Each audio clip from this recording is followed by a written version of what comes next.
ఇంకా విచిత్రం చెప్తాను నేను మీకు. అంటే 30,000 కోట్లు వెంటనే ఏం జరిగింది? దీనివల్ల వాల్యుయేషన్ రివైజ్ చేయడం వల్ల 20,000 కోట్లకు తగ్గింది.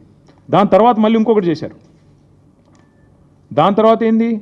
కొత్తగా మళ్ళీ ఏదో రిలయబుల్ వాల్యూ అసెస్మెంట్ అని ఇంకోటి చేసిండ్రు. రిలయబుల్ వాల్యూ అసెస్మెంట్ అంట. గవర్నమెంటే 75 కోట్లని చెప్పింది మార్చిలో. తర్వాత గవర్నమెంటే అపాయింట్ చేసిన కన్సల్టెంట్ దాన్ని తగ్గిస్తూ 52 కోట్లని చెప్తాడు. ఆ తర్వాత మళ్ళీ బహిరంగ మార్కెట్లో రిలయబుల్ వాల్యూ అసెస్మెంట్ అని చెప్పి మళ్ళీ తగ్గించారు. తగ్గించి 41.6 crore అని చెప్పి ఈరోజు 400 ఎకరాలను మొత్తంగా 30,000 కోట్ల నుంచి ఈరోజు 16,640 కోట్లకు వాల్యుయేషన్ని కుదించారు. కుదించిన తర్వాత ఇవాళ ప్రభుత్వం చేస్తున్న కుట్ర ఏంటంటే అదే బ్యాంకరు అదే బ్రోకర్ను అడ్డం పెట్టుకొని తమ వాళ్ళు కొంతమంది ఢిల్లీ బాంబే బిల్డర్లను పిలుచుకొని మొదలు 75 కోట్లని చెప్పినా దాన్ని ఆల్మోస్ట్ సగానికి తగ్గించి వాళ్లకు అడ్డికి పావు షేరుకు ఈ భూములను నమ్మాలన్నదే రేవంత్ రెడ్డి గారి యొక్క పన్నాగం. ఇక్కడ ఇంపార్టెంట్ పాయింట్ ఏంటి అంటే ఇది కూడా నేను మీకు ప్రజెంట్ చేస్తాను. ఇక్కడ ఇంపార్టెంట్ పాయింట్ ఏంటంటే the question I'm asking the government, question I'm asking టీజీఐఏసీ. First of all you don't have ownership. టీజీఐఏసీ నీది కాని భూమిని నువ్వు ఎట్లా తనఖా పెట్టావు? ఒప్పుకున్నవాడు ఎట్లా ఒప్పుకున్నాడు? Is this not crime? Is this not fraud? Number 1.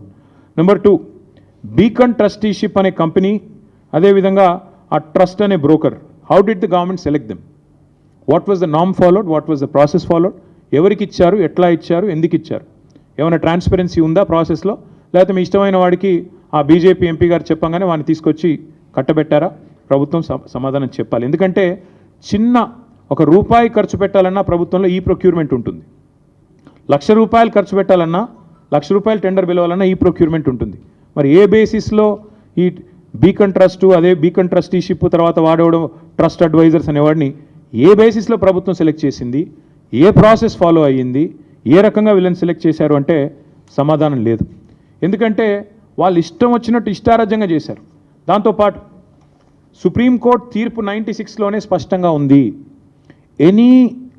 Any land, any area which has a forest like character, even though its ownership vest with government or private, can be classified as forest అని చెప్పి తీర్పు ఇవ్వడమే కాకుండా కమిటీని కూడా రాష్ట్ర ప్రభుత్వం ఏర్పాటు చేసింది ఐడెంటిఫై చేయడానికి. అట్లా ఎక్కడెక్కడ ల్యాండ్స్ ఉన్నాయని వాటికి కూడా మీకు ఇస్తాను నేను. ఎప్పుడు ఏర్పాటు చేశారు కమిటీ అనేది? ఇదంతా ఎందుకు చెప్తున్నాను అంటే ఇవాళ ఒక అటవీ భూమిని అమ్మడమే తప్పంటే, నీది కాని భూమిని అమ్మడమే ఇంకా పెద్ద తప్పంటే, ట్రాన్స్పరెన్సీ ఫాలో కాకుండా మొదలు 30,000 కోట్లని, ఆ తర్వాత 20,000 కోట్లని, చివరికి 16,000 కోట్లని, అసలు రిజిస్ట్రేషన్ వాల్యూ 5,200 కోట్లున్న భూమిని ఎంతమందిని పిచ్చోళ్ళని చేసి రేవంత్ రెడ్డి గారు ఈ ఆర్థిక ఫ్రాడ్కు పాల్పడుతున్నారు? అల్టిమేట్గా దీని వెనకాల మతలబేంది? మీరు దయచేసి నేను మిమ్మల్ని అడిగేది, నేనేదో ఇది కేవలం ఆరోపణ చేయడం లేదు, నేను వదిలిపెట్టను కూడా ఈ అంశాన్ని. దీన్ని మేము ఇవాళ I'm writing to the governor of Reserve Bank of India. I'm also writing to the Serious Fraud Investigation Office, Ministry of Corporate Affairs, Government of India. I'm also writing to the SEBI. SEBI ఎందుకు రాస్తున్నాను అంటే ఆ Beacon అనేవాడు, Beacon trusteeship అనేవాడు, he is already a member of the stock exchange. అట్లాగే we are writing to the Central Vigilance Commission and we are also writing to the Central bureau of investigation.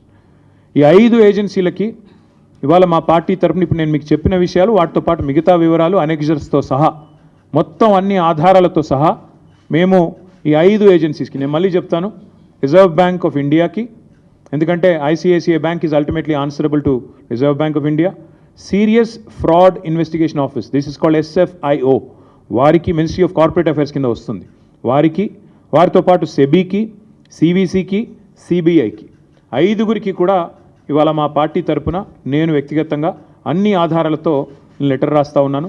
ఖచ్చితంగా investigate చేయాలని చెప్పి కూడా నేను వారిని కోరుతా ఉన్నా. ఇక్కడ ముఖ్యమైన పాయింట్ ఏమంటే ఈ మొత్తం కుంభకోణం వెనకాల రేవంత్ రెడ్డి గారికి అండగా బ్యాక్గ్రౌండ్లో నిలబడ్డది, ఈ అంతా మేనేజ్మెంట్ అంతా చేసింది ఒక బీజేపీ ఎంపీ. ఆ బీజేపీ ఎంపీ గారికి ఈయన కూడా కొంత అనుచితమైన లబ్ధి చేకూరుస్తున్నారు రాష్ట్ర ప్రభుత్వం ద్వారా. ఎందుకంటే ఇక క్విడ్ ప్రోకో కదా, నేను ఇది చేస్తాను, నాకు అది చేయాలి, అది జరుగుతూ ఉంది ఇప్పుడు. ఇప్పటికిప్పుడు నేను దొంగ చేతికి తాళాలు ఇవ్వను. ఆ ఎంపీ గారి పేరు కూడా నేను బయట పెడతాను, నెక్స్ట్ ఎపిసోడ్లో బయట పెడతాను. ఎందుకంటే దీని వెనకాల ఉన్నది మొత్తం, దీని వెనకాల నడుపుతున్నది ఆ బ్రోకర్ను తెచ్చింది, ఆ బ్రోకర్ను రాష్ట్ర ప్రభుత్వానికి అటాచ్ చేసింది, ఆ బ్రోకర్ని అల్టిమేట్గా ఈ రకంగా ఆర్బీఐ, ఐసిఐసిఐ బ్యాంకు నిబంధనలు పాటించకుండా ఆగమేఘాల మీద 10,000 కోట్ల రూపాయలు అన్నిటిని వయలేట్ చేస్తూ తెచ్చింది కూడా ఆ ఎంపీ గారి సారథ్యంలోని ఆ బ్రోకర్. ఎందుకంటే అంత స్ట్రాంగ్ బ్యాకింగ్ ఉంటేనే యూనియన్ గవర్నమెంట్ది ఇంత వేగంగా డబ్బులు వస్తాయి. లేకపోతే 10 రూపాయలు పుట్టాలన్న సామాన్యుడికి దేశంలో 10 రూపాయలు బ్యాంక్ నుంచి రావాలంటే 10 క్వశ్చన్లు కాదు 100 క్వశ్చన్లు అడుగుతారు. ఒక లోను శాంక్షన్ కావాలంటే హోమ్ లోన్ మీ అందరికీ తెలుసు, అందరికీ ఉండే ఉంటాయి ఇక్కడ లోన్లు. హోమ్ లోన్ శాంక్షన్ కావాలంటే ఎన్ని పేపర్లు దస్తఖత్ పెట్టాలి? అట్లాంటిది 10,000 కోట్లు నీది కాని భూమికి కూడా ఇచ్చినవాడు నేరస్తుడా కాదా? ఇంకొక మాట, ఇక్కడ బీకన్ ట్రస్టీషిప్ కానీ టీజీఐసి కానీ they violated so many things. I'll even once again present it to you. First of all కాని ల్యాండ్ని పెట్టారు, తనఖా పెట్టారు, వాళ్ళ సంబంధం లేని ల్యాండ్ని మార్ట్గేజ్ చేసినారు, అప్పు తీసుకున్నారు. అట్లాగే knowing fully well this land is litigated, తెలుసు వాళ్ళకి ల్యాండ్ లిటిగేషన్లో ఉందని తెలుసు, లిటిగెంట్ ల్యాండ్ అని తెలుసు, హెచ్సియు ఆల్రెడీ క్లెయిమ్ చేస్తుందని తెలుసు. ఇన్ని తెలిసి కూడా కేవలం పైన అసలు ఒక్క ఐసిఐసిఐ ఎవడైతే 10,000 కోట్లు ఇచ్చాడో have they come for field inspection, అసలు భూమి ఉందా లేదా అని వచ్చారా? మీకు ఫ్లాట్ ఉంటే దాని మీద మీరు ₹1 కోటి అప్పు అడిగితే వచ్చి బ్యాంక్ వాడు చూసుకొని పోతాడా లేదా? అసలు ఐసిఐసిఐ బ్యాంక్ వాడు ఎవడన్నా వచ్చాడా ఈ భూమి మీదకి? ఈ భూమి కాడికి వచ్చిండా? ఈ భూమి నిజంగా టీజీఐఎస్దా కాదా అని చెక్ చేసిండా? ఏదీ జరగలేదు. కేవలం పేపర్లు, ఫోన్ కాళ్ళు, ఈమెయిల్లు, బ్రోకర్లు, కమిషన్లు, దందాలు, వాటి ఆధారంగా 10,000 కోట్లు ఇవాళ రాష్ట్ర ప్రభుత్వానికి ట్రాన్స్ఫర్ అయినాయి. ఈ 10,000 కోట్లు రేవంత్ రెడ్డి వాళ్ళ అబ్బనో కట్టడు, అల్టిమేట్గా ప్రభుత్వం కట్టాలి, ప్రజల పైసలు మళ్ళీ రేపు కట్టాల్సింది. రేపు వచ్చే ప్రభుత్వం మళ్ళీ మాదే, అవసరమైతే మరి మేము కూడా దీన్ని మీద చూడాలి ఏం చేయాలో. అల్టిమేట్గా నేను అనేది ఏమంటే ఈ అక్రమ లావాదేవీకి సంబంధించిన ఈ రుణం ఏదైతే వాళ్ళు ఉన్నారో బాండ్స్ రూపంలో తీసుకున్నారో ఇది ప్రభుత్వం చేసిన అతిపెద్ద నేరం. 2 ప్రైవేట్ సంస్థలు కుమ్మక్కై సేకరించిన చేసిన ఆర్థిక దోపిడీ ఇది. దీని మీద ఒకవేళ కేంద్ర ప్రభుత్వం కనుక స్పందించకపోతే నేను నిర్దిష్టమైన ఆధారాలతో సహా డేట్లతో సహా ఈ లెటర్ రాస్తున్నా. ఊరికనే ఏదో ఆషామాషిగా ఒక పేజ్ రాయడం లేదు, పూర్తి వివరాలతో రాస్తా ఉన్నాను. ఇప్పుడు నేను మీకు చెప్పినవి వాటికి పూర్తి స్థాయి బ్యాకింగ్తో సహా డాక్యుమెంట్స్తో సహా రాస్తున్నా. ఒక అడవి నమ్మడమే నేరం అంటే, బ్యాంకులను మోసగించడం ఇంకో నేరం అంటే, కాని భూమిని తమది కాని భూమిని అమ్మడం ఇంకో నేరం అంటే, ప్రజల డబ్బును కూడా దోచుకున్నారు. ఇప్పుడు ఈ వచ్చిన 10,000 కోట్లు ఏం చెప్పారు? దీని ద్వారా పేపర్లో లీకులు ఇచ్చినారు, వాళ్ళ పేపర్లలో రాయించినారు, మొత్తం రైతు బంధుకు పెడతాం పాపని అదన్న చేసిండ్రా? ఈరోజు వరకు 5,000 కోట్లు కూడా దాటలేదు రైతు బంధు, అది కూడా చేయలేదు. మిగతా 5,000 కోట్లు ఎక్కడ పోయినాయి? మళ్ళీ మంత్రివర్గంలో ఉండే కాంట్రాక్టర్లు, వాళ్ళ అనుయాయులు, వాళ్ళ కమిషన్లు, మళ్ళా డబ్బులు దండుకోవడం, కమిషన్లు దొబ్బడం తప్ప చేసిందేమీ లేదు. This is such a big fraud.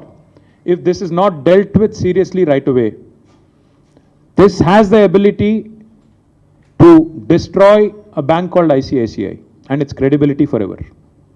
దీని ఇన్వెస్టిగేషన్ చేయకపోతే ఆర్బీఐ కనుక ఖచ్చితంగా ఐసిఐసిఐ బ్యాంక్ క్రెడిబిలిటీ ఇప్పటికే ఒకసారి దెబ్బతింది, మళ్ళీ ఒకసారి దెబ్బతింటుంది.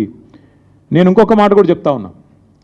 నిజంగానే మాట్లాడితే తెల్లారలేస్తే బీజేపీ నాయకులు మాట్లాడుతూ ఉంటారు, ఏదో బీఆర్ఎస్ కాంగ్రెస్ వీళ్ళంతా ఒకటే అని ఒకటి మాట్లాడతాడు. నేను బీజేపీ నాయకత్వాన్ని అడుగుతున్నా, నేను అనుకుంటా ఉన్న ప్రధానమంత్రి గారికి లేదా ఫైనాన్స్ మినిస్టర్కి తెలియకుండానే జరిగిందని నేను అంటా ఉన్నా. I would like to give them the benefit of doubt. వాళ్ళకి తెలియకుండానే ఈ కింది లెవెల్లో బీజేపీ ఎంపీలుగా ఉన్న వాళ్ళు కొంతమంది చేసిన వ్యవహారం వాళ్ళు బ్యాంకులను మేనేజ్ చేసినారని నేను అనుకుంటా ఉన్నా. ఒకవేళ నిజంగానే బీజేపీ సిన్సియర్గా ఉంటే, కేంద్ర ప్రభుత్వానికి చిత్తశుద్ధి ఉంటే, ఈ విషయంలో నేను స్పష్టంగా డిమాండ్ చేస్తూ ఉన్నా, వెంటనే ఇన్వెస్టిగేషన్కి ఆదేశించండి.